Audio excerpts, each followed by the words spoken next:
Hi, welcome to Gemstone Tarot, Monday 2nd of September.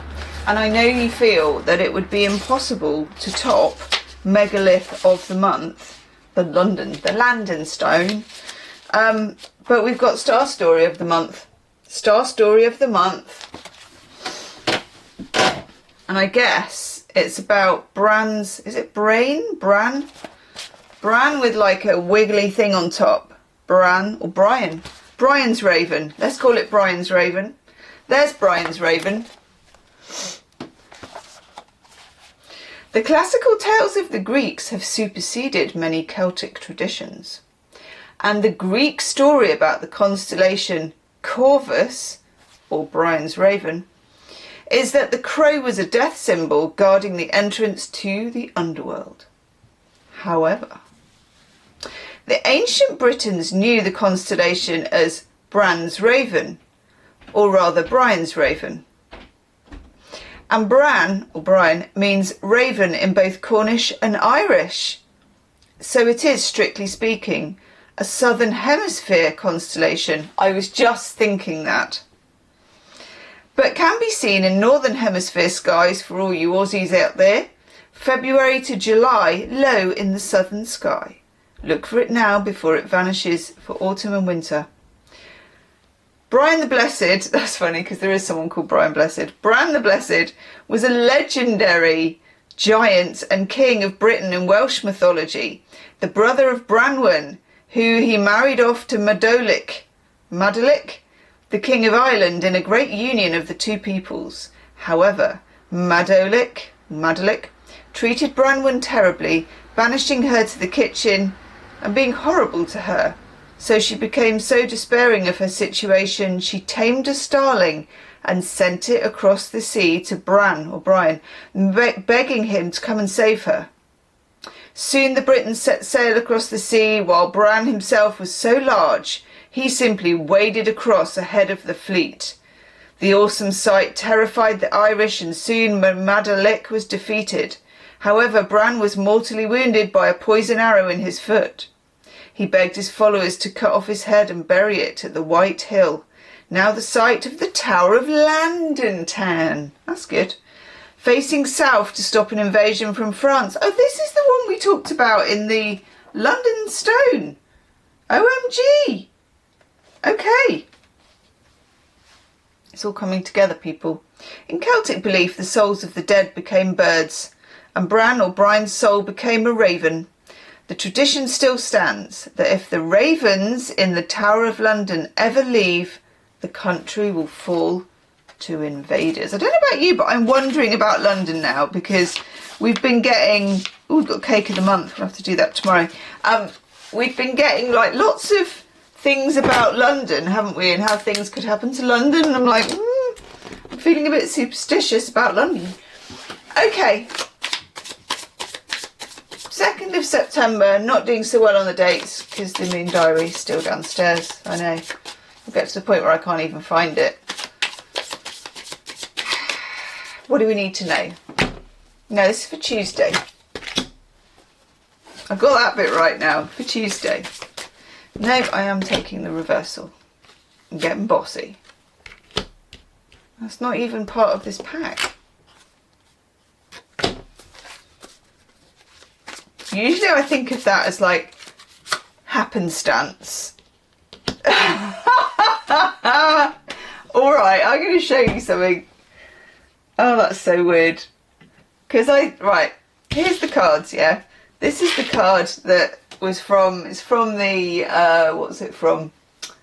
The other one, from a different deck that I can't remember the name of now, but we'll remember it in a minute. Normally, if I get a card that shows up in the wrong deck, so this is the Art Deco deck, or the Divine Deco, and then the other one, oh God, something, God, that's really, Nightshade Tarot. This one, normally I'd consider that to be really important, and I would think, well, this card wants in, you know, regardless of it not even being its deck. But I didn't, and look what it is. It's the Empress. So I put it away over here, thinking we're not going to use that one, and then we pull the Empress. So that's important, clearly. The Empress is important to the reading. Isn't that interesting? The funny feels you get with tarot cards. Oof! And a woof and a meow. That's nice. Okay. That one. Oh gosh. Don't mind if I do. Overall energy card, we've got the Two of Pentacles, this chap. Jupiter in Capricorn. So, trying things out, being experimental, being curious, not being afraid to juggle a few balls, as they say, as to let things be up in the air, as to let things take the form they want to take and not be trying to dictate too much what form we think they should take. Okay, so in other words, trying on different hats, trying different ways of doing it. If you have a problem about something or something you want to solve, it's trying different ways of solving it, of making it happen, rather than thinking it too much on paper. It's being practical. I've tried this, I've tried that. It's problem solving. But problem solving through task rather than torture and thought and making yourself, turning yourself inside out. It's a kinder way of doing it, and it's a gentler way of doing it. We've got the Five of Swords, Venus and Aquarius in reverse. I like this because it means that all the theories and all the shadow boxing and all the kind of, well, if I do that and they do this and they do that and I do the other, all of that is not relevant. It's becoming real. It's turning more into something real, something you can hear and see and taste and touch, rather than theoretical game of chess type, more passive, maybe even passive aggressive type combat. So something becomes real. You can fight things out through experiment rather than theory. Then we get the Empress coming in, which is divine feminine energy, all of the queens put together, being in our being and not needing it to be more than that. It's enough that we are and that we're in our being energy. Then we get this gorgeous Ace of Cups coming up, which we love. The Ace of Cups, self-love, self-knowledge, love coming our way, more love in a situation, more flow. However, we have the Two of Wands in reverse. So this is not, you know, I don't know how to, I was going to say balls to the wall, but that's not really what I should be saying, but I've said it now. How to not just be like, right, let's go, come on, brilliant, I'm feeling it, you know, woof.